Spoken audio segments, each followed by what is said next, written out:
Good morning, everyone. It's Rivgal. We are playing some more Symphony of War, the Nephilim Saga. I started going through the marketplace last time after finding out that you could continually buy things. And after a while, I kind of realized I'm not gonna sit here and go through all these arenas. I'm at the end of the game, and I'm feeling pretty good about it. So instead, I just took some time to rearrange my army, used some of the items that I had gotten from the marketplace. And I think we're just gonna go in, take a look at this, and then go into the end of the game. I did sneak a little peek just to make sure that it wasn't gonna do something weird again. I didn't want to waste my time rebuilding all the army if it was just going to take them apart or make me just use the Nephilim or something like that again. After last mission where that's basically what happened, I just wanted to make sure. So, basic strategy for how I have this set up. Most of my units are kind of close to the way I've been building them. There are a few that I intentionally built very differently. There are a couple in particular that I would say are almost completely new. And that's my two Nephilim units. Lindley and Sybil are these units. So Lindley, this is my evasion-based Nephilim unit. I started out trying to put all the Nephilim in one unit, and I realized that Diana and Zelos do not work well with the others, because these three are extremely high skill-based characters with lots of ability to dodge, and these ones are very tanky characters. So, I built their units accordingly. I borrowed from Stefan's squad. Basically, the front half of it is Stefan's squad, including Raskuja, which are all disarm-based, and all are floating around, or over 100 skill. Lindley, I gave the Arcane Speed ability, which gives her a skill boost based on her magic, which felt really good. And then we grabbed this Sorceress. She's got relatively high skill. I basically went through and looked at who had the highest skill that would fit. Abigail is shockingly, her skill is huge. Beatrix, we already knew, and Freya was the next highest for it, because I needed another healer. We have the Shinobi Gi, evasion boost, Cyrene's Regalia, which is hit points and magic, specifically also gives a boost to dark resist, which felt good. Part of the reason I grabbed this is specifically to balance out the Balmung, which boosts strength, magic, and skill by a significant margin, but it penalizes max hit points by a large amount. So I figured, especially with several magic users in the party, both of these together works very well. It's a very high skill boost between all of these items, straight evasion boost, good start.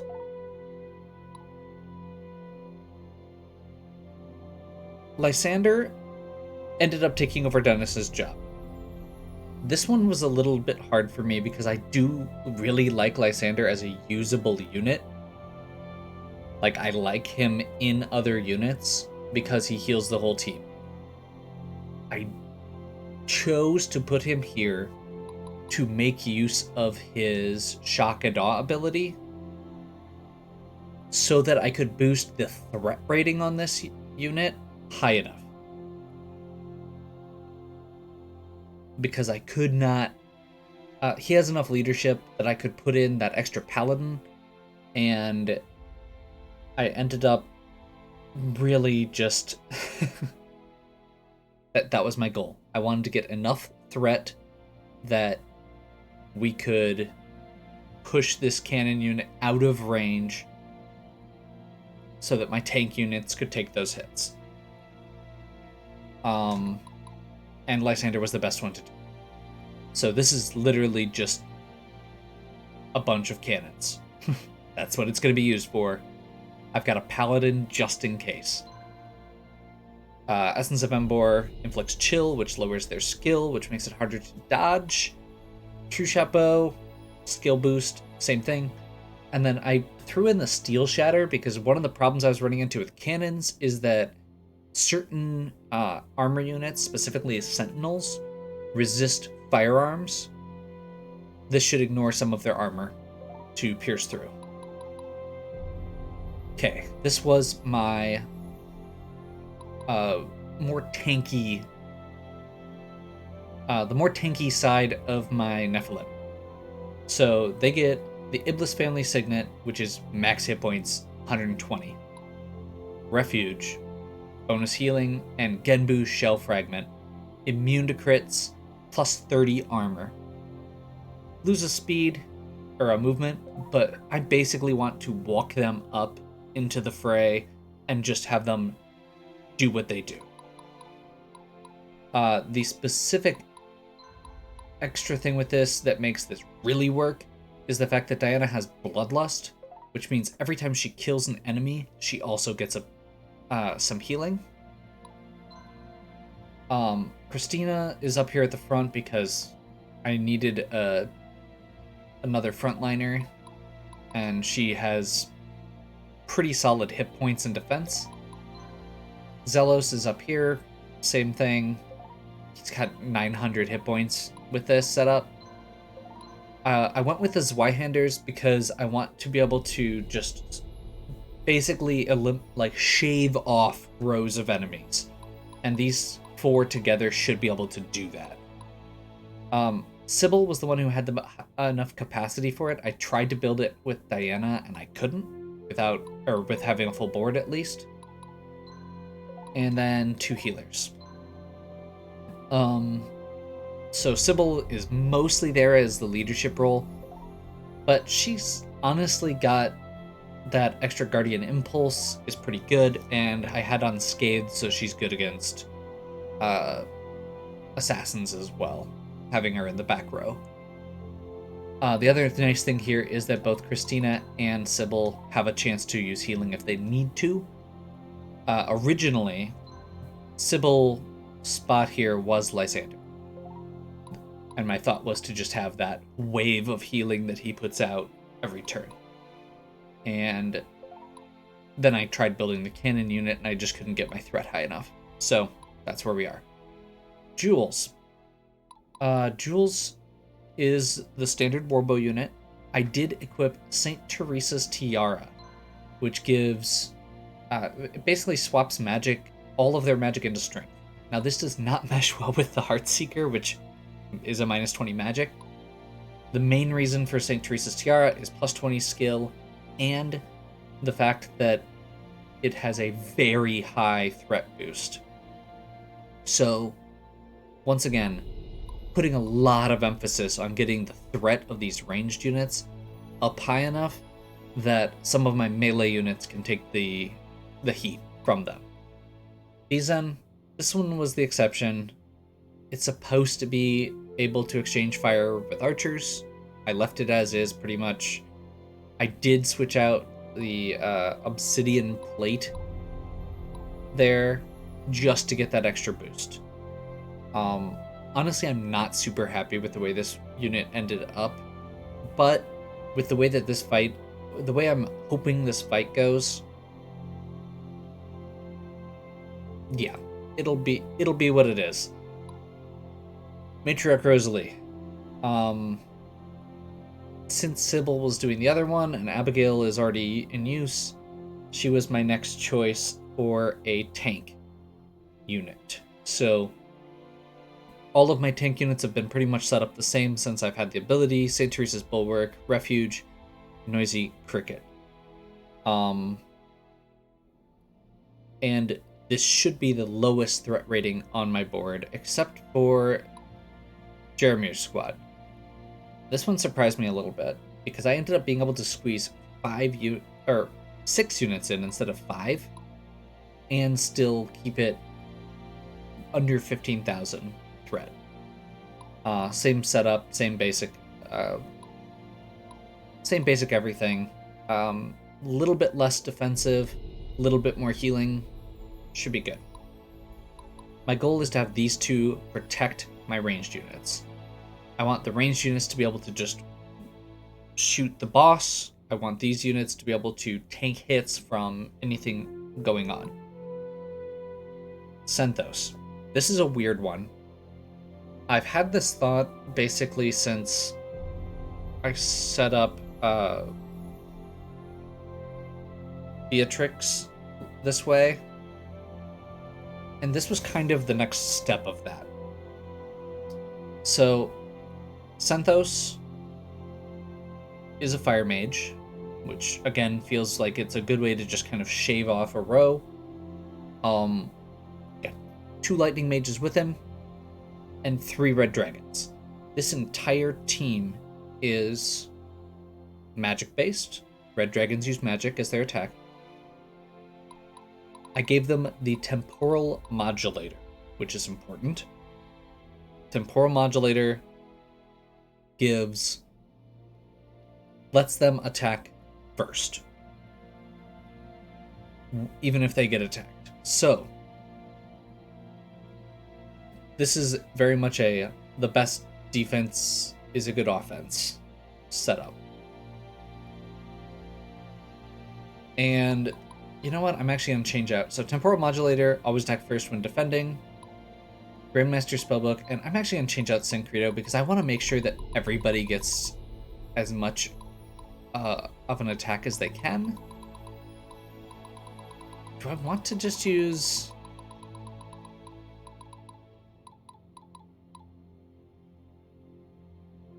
Let's use Soha's Blood Chart.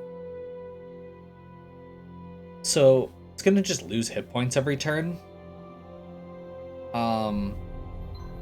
But they gain it back by killing.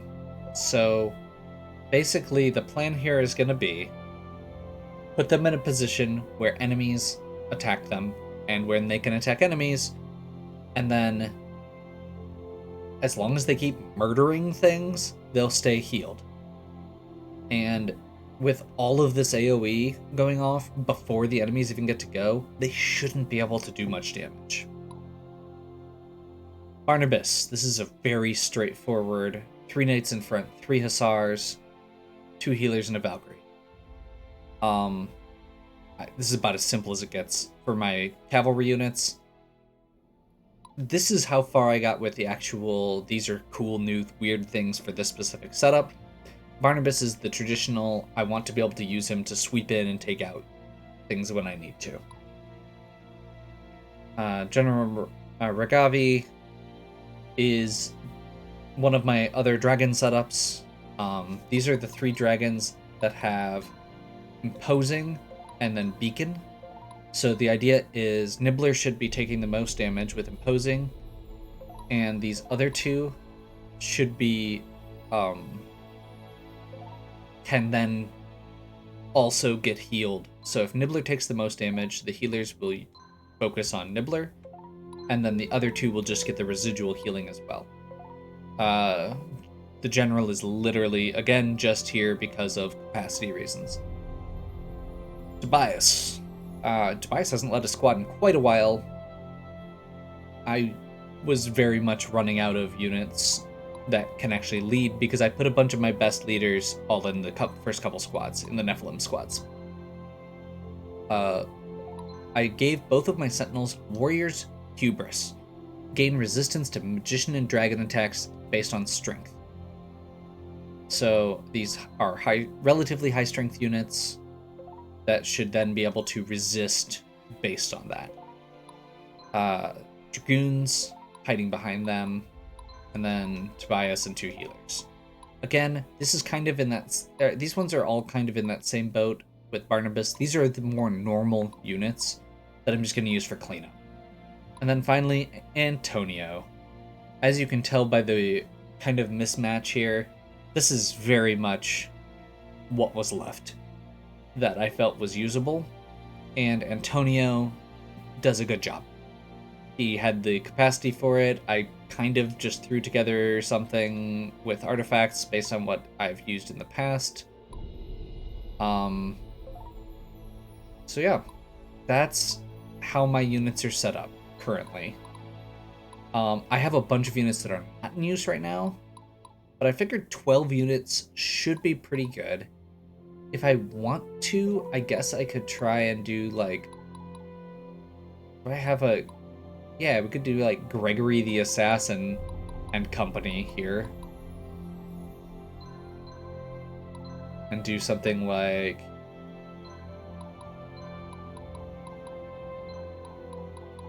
this.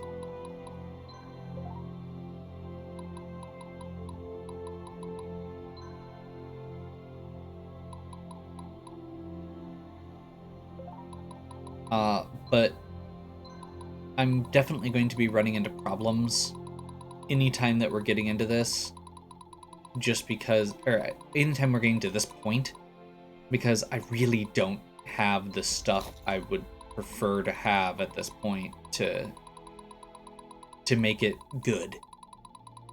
So I guess the idea at this point would just be to have this, because there's no reason not to.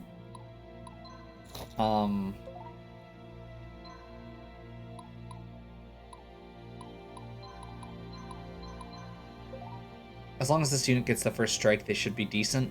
So we'll just have that be good.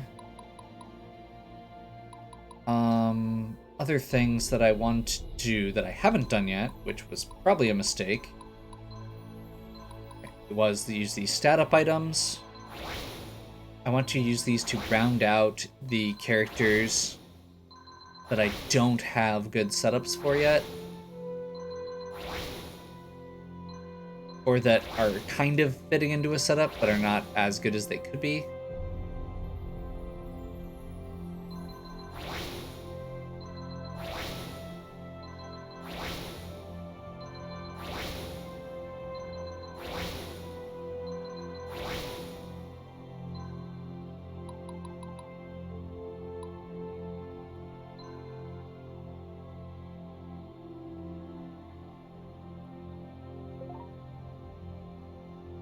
Yeah, I think that's good enough for her. I also just realized I have 22 Medals of Valor, and I might have fixed some of my leadership issues that I was having, but that's okay.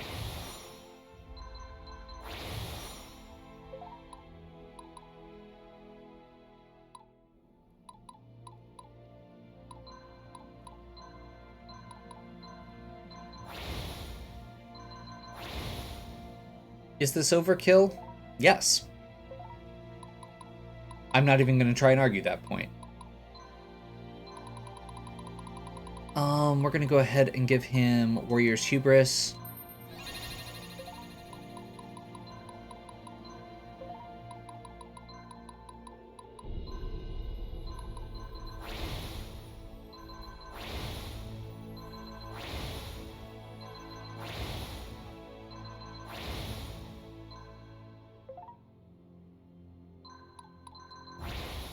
These are the main two that I'm putting all my points into. These two units specifically.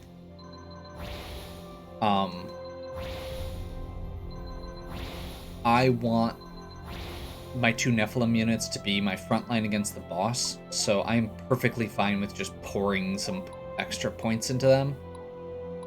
And then last but not least,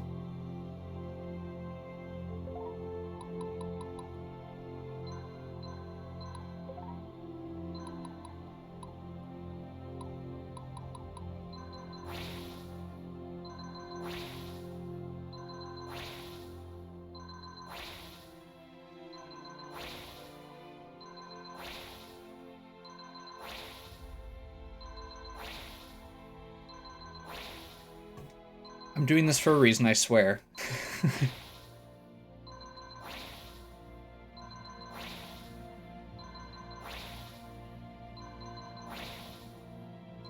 So I think part of the reason that those affinities are grayed out for synthose is because he is light affinity currently, which means if he changes affinities, it would lower his leadership. I am wrong. Okay. I also don't care that much if I'm wrong, because I'm just going to boost his magic anyway. Again, part of my goal with this unit is just to have them wreck things, and so that's what I've got. Okay. With that, let's finish off by doing our supports. I still don't like some of these bonds, but that's okay. Let's go ahead and do Lindley, Beatrix, and Diana and Zelos. Beatrix, I gotta say, you're different. No more talk of ruling existence and building mile-high statues of yourself. I suppose the idea became boring. I've moved on to more immediate pursuits. Mind if I ask? Pendergast seemed a bit old to be your father. Well, flattery will get you everywhere. If you must know, the old man adopted me. I always did have everything money could buy, save for true love and affection, of course. I've known for some time he simply wanted my divine gift. He would be pleased if I were to kill you now and seek ultimate power for myself, but I can't let him have his way.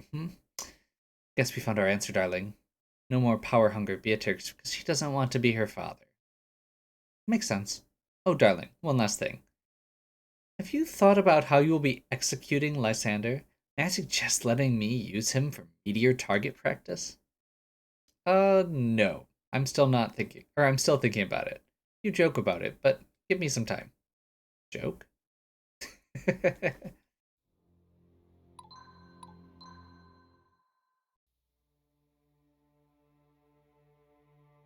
Honored to finally speak to you in the flesh, Paladin.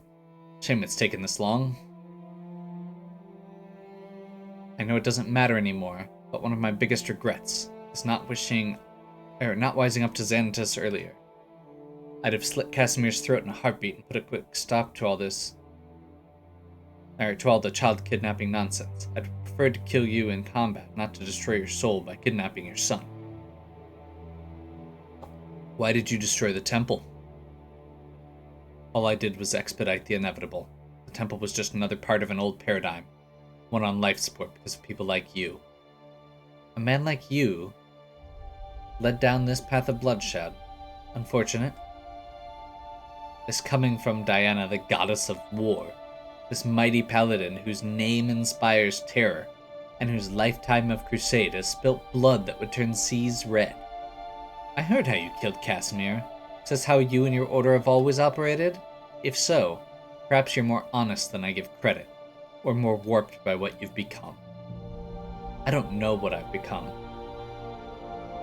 I see it in your eyes. You and I are nothing more than killing machines. We've lost everything else to become what we are. Is all this power worth it? Did those you fight deserve your sacrifice? Having pursued my convictions as I see fit, and not giving myself to a band of ingrates who will never be able to pay me back their due, my mind is still clear. Soon we will use our power to kill Xanatus, and if there is justice in this world, everyone will then learn what they've taken from you. Okay. Those last two went some interesting places. I am okay with that. So I think I'm going to go ahead and end here.